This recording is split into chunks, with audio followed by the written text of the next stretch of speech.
I have already tried to film this video once. I got halfway through it and realised that apparently I cannot pronounce words, and it was to the point where I was just, every third word I was saying wrong. So now I'm refilming the whole thing. So I love cinema, music, media, basically everything that makes life fun. And I actually think that we're going into a bit of like a renaissance at the minute. And I think culture is about to have a big boom, mainly because sadly the world is in such an awful place that people are looking for an escape, so they're turning to doing fun, stupid things again. But something that I don't particularly like seeing all that much is the same handful of actors in just about every single Hollywood blockbuster that has been coming out recently. Before I begin, I just want to state a few things. This video isn't meant to discredit any of the actors that I mention. Everyone who I mention is insanely talented, and I respect their talent and I respect their work ethic, and I'm really fucking happy for them that they're doing good, that they're bringing in the bags. However, I am entitled to an opinion, and this is just something that's been on my mind, so I thought that I would talk about it and I would find other people who may think the same or have different takes on it. So that's why I'm making this video. And feel free to disagree with me, agree with me. Obviously everyone's entitled to their own opinion, just like I am. So let's begin. Clang, clang, clang went the trolley. Ding, ding, ding went the bell. Okay, first of all, when I talk about the golden era, I'm talking about the time frame between 1920 and 1960s. Gregory Peck, Clark Gable, Vivien Leigh, that type of era is where we are currently situated in.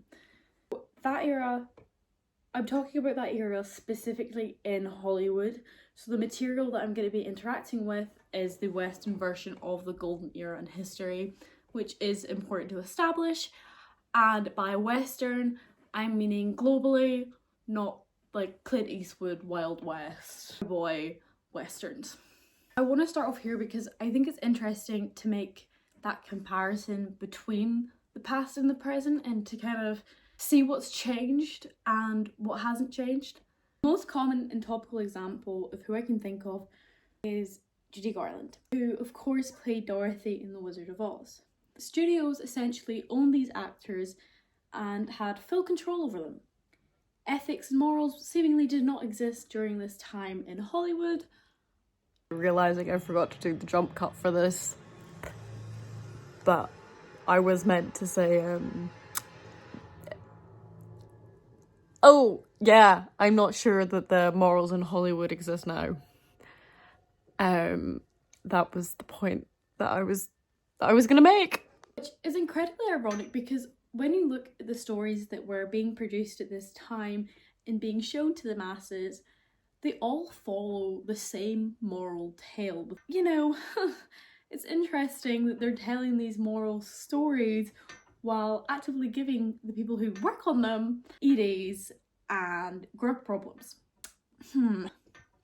Basically, they did this through what they called the star system, they being the big six production companies which basically built up Hollywood. So you've got Paramount Pictures, 20th Century Fox, which is now a part of Disney, Warner Brothers, Universal Studios, MGM, and RKO. RKO is a name that you probably haven't heard of before because it ceased production in 1957. But they were the company that was behind Citizen Kane, and if you were a film buff, you know how much that film revolutionised cinema and what cinema can do. However, I'm not a big lover of that film, and I actually have never finished it. I've never watched it start to end, and I don't think I ever will. So, sorry to whoever that offends, but it just wasn't about me. Anyway, so we have these big six companies, and they came up with a plan to get people more engaged with their films. So essentially they decided that they were going to make spectacles out of the people performing in them. They actually did this by creating people from scratch, giving them personas, romanticizing everything they do, creating them backstories, and giving them new names. So for example, Cary Grant was actually Archibald Leach. Try putting that name on a poster and selling it. If you've ever seen The Boys, I kid you not, it's essentially how they pick up their superheroes. They like for Starlight, for example, she gets picked and then she gets this whole marketing team. She's monitored all the time. If you've ever watched that show, you'll know what I'm talking about. The same sort of idea that Hollywood was using at this time to market their films. These studios pressed image more than anything else. The idea was that you would become a fan of this persona that they've created, which is real, and you would go see them perform. Sounds awfully familiar. Sounds like the start of stan culture. Because I'm pretty sure it was. Okay, so what I've described doesn't sound like the worst thing in the world, and honestly it just kind of sounds like the modern day influencer. But here's where influencer and classical Hollywood stars deviate from one another, even though I'm pretty sure there is like some borderline connection with how much exploitation is in both the industries, because they are branches of the same tree. Let's go back a bit. So you've got your big six, Hollywood's on the rise, long-term contracts. If an actor was signed by one of these studios in what they called an exclusivity contract, they would get put forward into the star system, which is what I was talking about before. Their whole life would change, a star is born, and control over their life is a thing of the past. Their roles, how they looked, how they behaved publicly, who they interact with publicly, who they didn't interact with publicly. Everything public and private was heavily policed and monitored. This was because it was the cast that brought the viewers in to the film, not necessarily the plotline. This sounds familiar. The star system was less about supporting artists and more about building and controlling brand names that then generated the profit for these big six. I mentioned Judy Garland earlier on. Let me expand and explain why in a very simple and stripped back way. Ethel Gum, or as we know her today as Judy Garland, was 13 years old when she originally signed with MGM. She was 16 in The Wizard of Oz. Incredibly young. Her career was being pushed by her ambitious mother, and I believe that the whole Garland kind of family, or the Ethel Gum family, maybe just the Gum family actually, was part of a singing group in the entertainment industry already. I'm pretty sure, I'm not 100% sure. So after she signed, boom, autonomy is clutching at strings. God, I don't know why I said strings so aggressively. Garland was then promoted as the girl next door. This is the product that was being sold. And the studio shaped everything about her to fit that image. This included maintaining a childlike body. Remember, 13 to 16, a lot happens in a girl's body during that age. So how did they do this? How did they keep this childlike body? Pills and diet. May I reiterate, she was 13 when she first signed, 16 in The Wizard of Oz. It's sick. I won't get into much more detail on it than that. That was just to give you kind of like something to visualize and go off of. I know there's so many great video essays on it, so I'll link a few down below if you're curious to watch any of those. But to summarize, big studios manufacture stars, stars which are people, people which are products. Now let's jump ahead to present day. Human rights may be slightly more relevant in Hollywood now. I say only slightly because they are considering to sign an AI actress, which of course it's a 15-year-old girl who they can make do anything and face zero consequences. I can't even express just how wild that sentence is. I did dystopia for English A-level. They were writing about this stuff back in like 1957. I think one of the earliest books that we were about robots was like in 1918 or something that we studied. apparently we are incapable of learning. And it's insane because whatever they do to this girl, they're never gonna face any true consequences because she's not real. It's not real. This part of the video is strictly based off opinion, not fact, and is something which my friends and I have been talking about, which is why I wanted to make this video in the first place. So the facts in this are not facts. Hence why it's the opinion-based part of the video. It seems like nowadays the same group of actors are clearing all the roles in Hollywood. And it's not like this is the first time we've seen this happen. I mean, take a look at the Brat Pack from the 80s. They completely dominated the screen for, you know, tween films. And they made so many classics. I think collectively the Brat Pack, they would like work in pairs, like groups of 5 and 3 and 2 and so on and so forth. But they created 12 films together. Collectively, their cinematography, their filmography is huge. So why does it make a difference now? Why are the same faces in cinema becoming an issue in my eyes now? Back in the golden era, the range of faces that you would see on the screen were different. There wasn't this iPhone face that we see in modern media now all of the time. And I think the problem with the iPhone faces, the people who they're propelling in the media, who you're constantly seeing plastered over every single billboard and advert and TikTok and you know the rest of it, they all look the same because they all fit society's opinion on what an inherently pretty person looks like, which is why I believe the iPhone face has developed, because then everyone is trying to look like that. And I know the whole bit with an iPhone face is that it's because you've seen it. You look like you've seen an iPhone. Yeah, it's interesting. I think, for me anyway, the development of an iPhone face, which many of these mainstream actors have, is part of the issue. While watching Western classics, I always feel as though that there was more variation on screen. But I suppose the argument there is that I wasn't actually present, and you know, if I was there and I was going to the pictures once a week or you know whenever, that I might think different. But I wasn't there, so I guess we'll never know. But what I do know is that stan culture is at an all-time high at present, and with the creation of trends like White Boy of the Month, it seems like if you fit a certain bill or a certain criteria and you get chosen for one of these stupid trends, your career is set. Let me explain. Timothée Chalamet, Jacob Elordi, Joseph Quinn, Paul Mescal, Harris Dixon. I hope one of you were about to clock on to where this is going. Barry Keoghan. Let's focus on those last 4. I'm not the first person to ask what Sam Mendes was thinking when he cast these 4 as the Beatles. I mean, okay, maybe the other 3, but Ringo Starr is Barry Keoghan, being played by Barry Keoghan even.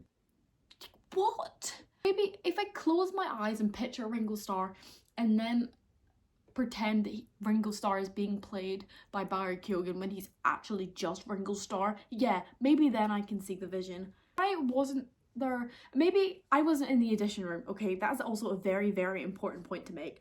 I don't know how well he did. He maybe smashed out the park. He did if he got the part. I wasn't in these audition rooms. But it's like, there was an opportunity here for someone new to come in who actually looks more like these people in the biopic than, you know, than the actors who were chosen from the roles do. I know when I watch this movie, I'm just not going to be able to see these performers as the people they're supposed to be portraying. And it's not because they're bad actors. That is not it. They are all incredibly talented. I mean, Paul Mescal's performance in Aftersun, 10 out of 10. All the rest of them have done seamless performances in so many films. It's because these guys are everywhere right now. They've stopped being performers and they have become products because you know that they're only getting, well, obviously I have to say I don't know, but they already have pre-established fan bases. You're not going to bat an eyelid if your favourite actor is in a film again and again and again and again and again and again, are you? You're going to go to the film. I sound like such like a Grinch. The Grinch who stole cinema. In my eyes, they're basically become safe studio purchases with built-in fan bases who will show up regardless of the film's quality or genre, and they will defend it because their favourite performer is in it. That to me takes something away from the movie itself, and yet, as established from the star system, it has been happening since the dawn of Hollywood. Hollywood was literally built off that tactic, so who am I to complain, you know? Side note, this is like a sidebar that I wanted to get into, which I think kind of goes with everything else that I've been saying, but the decline of movie marketing is ridiculous. It feels like the hype around the film isn't about the story anymore, it's about who's in it. Again, tale as old as time. Trust me, I've been on the bandwagon with the whole white boy of the month thing. I'm no better than anyone else. I'm a teenage girl as well. So I'm not pretending to be any better. Please, I do not want that to I don't want that to come across at all. But with studios constantly chasing guaranteed revenue, they're leaning into this actor as a product model instead of making people actually care about the movie's plot.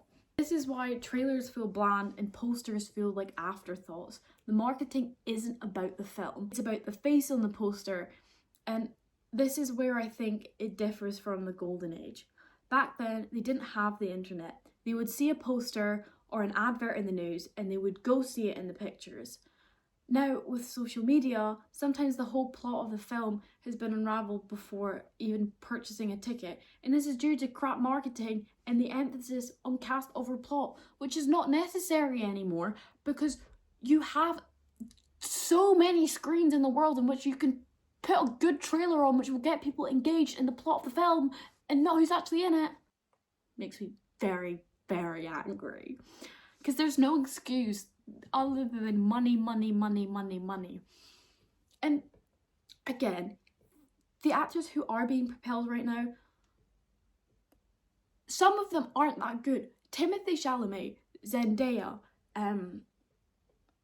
those are the only two that are coming to my mind right now, but trust me, there is more, are just out of this world, and they deserve it so, so much. I just wish that movies and the production companies cared about the film that they were producing rather than the people who were in it. It's mind-boggling to me. So it would make them more money. When was the last classic that was been made in the last 10 years? Okay, maybe Oppenheimer. Maybe I disagree with myself, but it's just, surely you want to make a timeless masterpiece that's going to stand the test of time, so come 40 years, cinemas will want to buy the rights to put it on the big screen again, like we see happening now in many, many cinemas with classical Hollywoods, with films that were produced in the 90s, films which cared about the plot of the film, not this book talk garbage which keeps on constantly getting money blown into. No one cares.